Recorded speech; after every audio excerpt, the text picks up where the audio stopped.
Philip Rivers is one of the most interesting quarterbacks in the history of the NFL, but not many people seem to remember him because he was overshadowed by some of the greatest players in the history of the league. They also played in the exact same time span. You had the greatest player of all time, Tom Brady, Peyton Manning, Drew Brees, Brett Favre, Ben Roethlisberger, Donovan McNabb. The list goes on. Philip Rivers is mainly remembered for being drafted 4th overall in 2004 by the New York Giants, but then was traded to the San Diego Chargers during the draft, who had the first overall pick, and their pick, Eli Manning, didn't want to be on the team, so they traded, and Rivers was on the Chargers. Rivers was seen as a strong prospect, but played second fiddle to Drew Brees through his first 2 seasons wearing the Thunderbolt. He only played 4 games throughout 2004 and 2005, throwing 1 touchdown with just roughly under 150 passing yards all season. But the Chargers managed to make the playoffs in 2004 with Drew Brees throwing the ball. But after a regressing year in 2005 that saw him narrowly miss the playoffs, Brees would not re-sign his contract following the 2005 season and would go to the New Orleans Saints, where Rivers would go on to become the starting quarterback for the Chargers. Rivers would go on to captain a golden age of the Chargers' history in the NFL in 2006 as they went 14-2 with the main help of LaDainian Tomlinson, who set the league record for touchdowns not only in the rushing category but overall as well with 31. And they would go on to eventually lose in the divisional round to the Patriots. The 2007 season would be one of Rivers' best seasons, as even though they went 11-5 and LT still led the way, Rivers was able to lead his team all the way to the AFC Championship game, where again, they lost to the Patriots. It would be the Chargers' only AFC Championship appearance in Rivers' tenure, as even though LaDainian Tomlinson and Philip Rivers led the squad, and as well as former college basketball player Antonio Gates, even though the team went 4 straight years with a playoff berth from 2006 to 2009, the team could never make it past the divisional round. The following 7 seasons would be interesting for Philip Rivers, losing a lot of close games and hovering around the 7-9 win range before dipping in those last 2 seasons and only making the playoffs once in that time span in 2013. But after 2016, the Chargers would leave San Diego to move to Los Angeles to partner themselves with the Rams, who had just moved from St. Louis to Los Angeles following the 2015 season. Their first season in LA was fine. They went 9-7. Rivers had 28 touchdowns and threw 10 picks and threw for 4,500 yards, and in 2018 would have a great year, going 12-4, 4,300 yards, 32 touchdowns, and 12 interceptions. Before in 2019, he had a bad luck season. They would fall to 5-11, losing almost 10 games by 1 score, which was the most in the NFL that year. And following the 2019 season, he decided not to re-sign with the Chargers and leave the team after 16 years with the organization. People saw this as the end of Philip Rivers' career.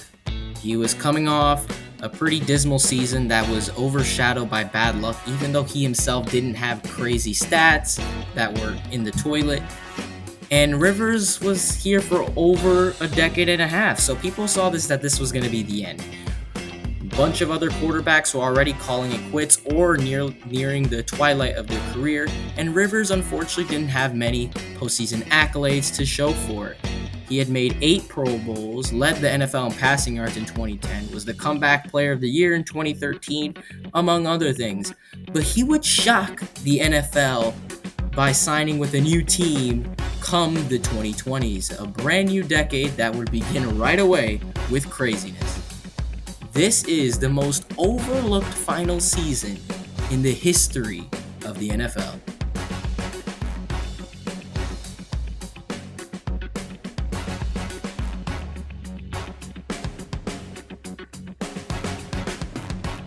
On March 21st, 2020, Philip Rivers would sign a 1-year, $25 million deal with the Indianapolis Colts, interestingly. This coming just a few days after the entire COVID-19 announcement, which would eventually shut down majority of the world and a lot of sports and affect them in major ways. Rivers would be looked at as the starting quarterback easily for the 2020 season. easily beating Jacoby Brissett for the starting spot. And there weren't many expectations heading into 2020 for the Colts because remember, this was the year after Andrew Luck decided to abruptly retire following the 2018 season due to health issues before turning 30. But there was some upside on the Colts heading into this new decade. Not only did they have a quarterback that had over a decade of experience, they had rookie Jonathan Taylor at running back. They had a good wide receiver room in rookie Michael Pittman, T.Y. Hilton, and longtime tight end Jack Doyle on the team. And their defense had just acquired DeForest Buckner, and they had some good strength with Bobby Okereke at linebacker and good corners with Kenny Moore, Julian Blackman, and Xavier Rhodes, just to name a few. Even though only a select few were allowed to watch the game, the Indianapolis Colts went into Jacksonville to start their season opener against the Jaguars, where Rivers had an amazing game, completing 36 of his 46 pass attempts for 363 yards and a touchdown. He also had 2 interceptions on bad reads and rushed for 3 yards on one attempt. Unfortunately, this amazing showing wasn't enough to let the Colts win as a crucial fourth down drop by T.Y. Hilton, basically inside the Jaguars' red zone with under a minute to play, sealed the deal. And unfortunately, even though they lost, these amazing stats by Rivers showed that this team could have some potential. And Jonathan Taylor had an amazing game as well. So let's see what would happen. Play fake to Taylor. Rivers steps up and fires, and he's got Pittman series. Here is Rivers going to Mo Alley-Cox and the tight end. Hines in the backfield. Going long for Mo Alley-Cox, and he's got it at the 2. Yeah, Cox does a nice job going up, bringing that one down. Touchdown! Fake to the rookie Taylor. Action will drive. There's a fake to Taylor. Into the end zone, number 400.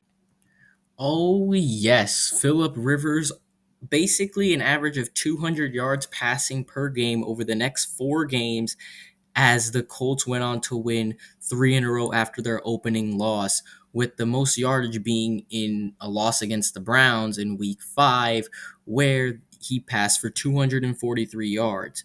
Unfortunately, he had 3 interceptions in this time span, but the good thing is that Jonathan Taylor was starting to break out, and rumors were looking that this team could be a threat come playoff time. This team was projected to win around 8 games in the preseason, and if they kept this up, they could probably exceed that expectations. But what they didn't know was that Week 6 was coming. After his defense decided to sleep on Week 6 against the Bengals, Rivers went off. After the Bengals went up 21-0, Rivers would put up a deep touchdown and eventually would get the Colts back in the game with multiple touchdown drives, including a drive right before the end of the first half that allowed them to score a touchdown with 15 seconds remaining and get back in the game. 10. Rivers steps away from pressure for the end zone. Leaping grab. Zach Pascal. What a catch.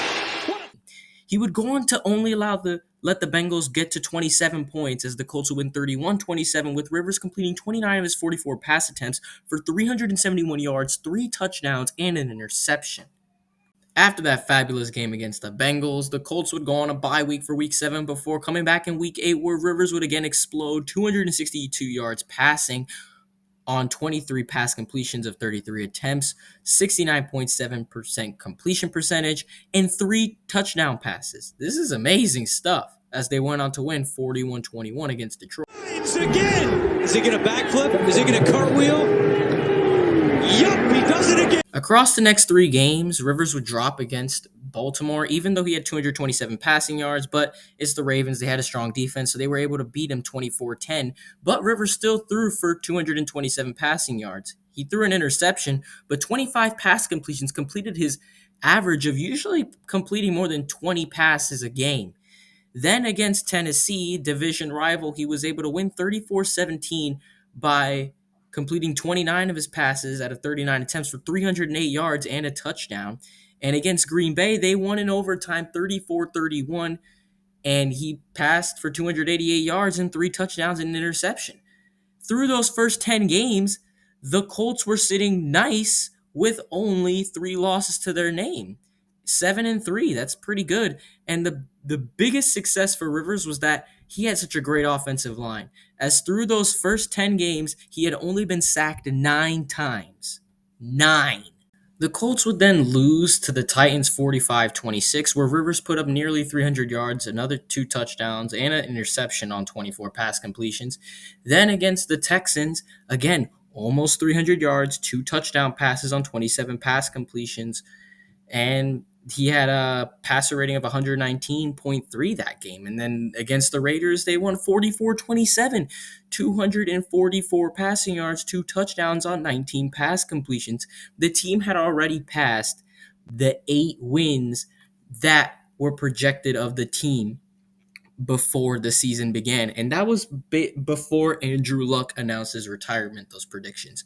So these Colts, they were looking great. And again, they beat division rival. They swept Houston in week 14 with Rivers having another phenomenal 2-touchdown, 228-yard passing game with 22 pass completions before they dropped the 15th game of the season to the Pittsburgh Steelers, 28-24 in a close contest where Rivers threw for 270 yards, a touchdown, and an interception on 21 pass completions. But in that Pittsburgh game, he was also sacked a season-high 5 times, the most he had ever been sacked that season. The loss against the Steelers was disappointing, but the Colts would host the Jaguars for their final game of the season. The Jaguars were 1-14, and their only win came in the opening game of the season against Indianapolis on their home turf. Luckily, Rivers was able to handle the Jaguars decently, throwing for 164 yards, a touchdown, and an interception on 17 pass completions on 27 attempts. This was the first time he threw for less than 200 yards since week 4 against the Bears, and this would allow the Colts to end the season with an 11-5 record. However, the Texans had lost to the Titans, which means the Titans were able to clinch the division because of them being better than the Colts on the head-to-head round. Luckily for the Colts, they wouldn't have a 2008 Patriots moment, as this was the first year that the NFL expanded to a 14-team playoff bracket, which means that the Colts, even though they went at 11-5, they were able to clinch the final wildcard spot in the AFC. Rivers had a game against the Bills, and he was able to stay with them for most of the game, but toward the end of the third quarter, they started to stall, and the Bills started to open up their lead to as far as 27-16. But midway through the fourth quarter, Rivers led a strong drive and would find Jack Doyle open for a touchdown and would connect with him on a 2-point attempt to make it 27-24. All they had to do now was rely on their defense to stop Josh Allen. The 3:52 to play. 13-yard gain by Singletary. First down, Buffalo. Allen wouldn't go down initially. Now he's going to take a big sack and loses the football. Buffalo jumps on. Oh my goodness. If they had just gotten that fumble, who knows if Rivers could have found the ball sooner and would have gone down to the end zone. Eventually, the Bills would punt back to the Colts, but the Colts had to basically work with no time from their entire field with just over 2 minutes to play. Rivers tried hard to make it to the end, going as far as Buffalo's 46-yard line before he had to heave one last attempt at glory. Colts looking for the win. Bills trying to hold on. Rivers airs it out. It is knocked away. And unfortunately, it was knocked down, leading the Colts to be eliminated from the playoffs in the wild card round. For the first time in Philip Rivers' career, he had been eliminated in the wild card round of the playoffs. But it wasn't without effort. 27 for 46 for 309 yards and 2 touchdowns, and he wasn't sacked once. And then just a few weeks after that loss in the wildcard round, Philip Rivers would announce his retirement and will not come back to the Colts following his 1-year deal was up. And we are following breaking news this morning. Listen to this. Chargers great Philip Rivers, he's retiring. The Union Tribune reports the 17-year veteran will call it quits later today, saying, quote, "It's just time." He played 16 of his seasons with the Chargers, starting 240 straight games, most of them here in San Diego. The 39-year-old played last year for the Colts. He is 5th all-time in yards passing. And he officially announced his retirement in July 2025 as a member of the Chargers, but it was basic that he retired after the 2020 season. After 17 years in the NFL, 16 years with the Chargers, he was going out with a strong season. He ended the season, his 2020 season, his lone season with the Colts, with 369 passes completed out of 543 attempts, which is a 68% completion percentage for 4,100 yards, 24 touchdowns, and 11 interceptions, which is by no means a bad season. Even though Philip Rivers is mostly remembered for playing with the Chargers, we mustn't forget that year he had with the Colts in 2020. Why? Because if you look at it closely, this is really the foundation year for the newest generation of Colts players. Jonathan Taylor's rookie year, he ended with 1,100 yards and 11 touchdowns. Nyheim Hines was a beast on both the receiving end and the rushing end at the time. And even though none of their receivers got 1,000 yards receiving, they were still valuable assets as they all had within the 500 to 750 range in yardage throughout the season, and the tight end position was utilized tremendously. The 4,100 yards spread on offense in the receiving end, no one had 1,000 yards on the receiving end. The most anyone had was 762 by T.Y. Hilton, who only had 5 total touchdowns. And again, Rivers started every game that season, which extended his consecutive start streak more, as he had started every single game in the NFL at starting quarterback between 2006 and 2020. Remember, his first 2 seasons in 04 and 05, he was a backup to Drew Brees. So this is really the foundation year. Jonathan Taylor, Michael Pittman, they're the leaders of the Colts now, and this was their rookie season, and Philip Rivers was the one to lead them. And although Rivers left after 1 season, we mustn't forget that 1 year he had in Indianapolis.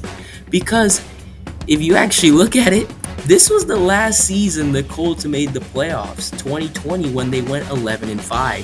What's happened after that? The year after, they could have made the playoffs with Carson Wentz, but they lost the last game to the Jaguars, and they missed it at 9-8. Then for the following few years, they struggled. And now in 2025, Daniel Jones has decided to make the team decent again, and they can make the playoffs this year. As I'm recording this right now, I believe they're 4-1 right now. But as of this upload, the 2020 Indianapolis Colts are the last team to have made the playoffs, and Philip Rivers was the one to lead them. He's the only quarterback since Andrew Luck to lead them to the playoffs. So we mustn't forget this season. The most overlooked season, the most overlooked final season in the history of the NFL was Philip Rivers in 2020 for the Indianapolis Colts. I hope you guys like this video. Please like, please subscribe, and I'll see you in the next one.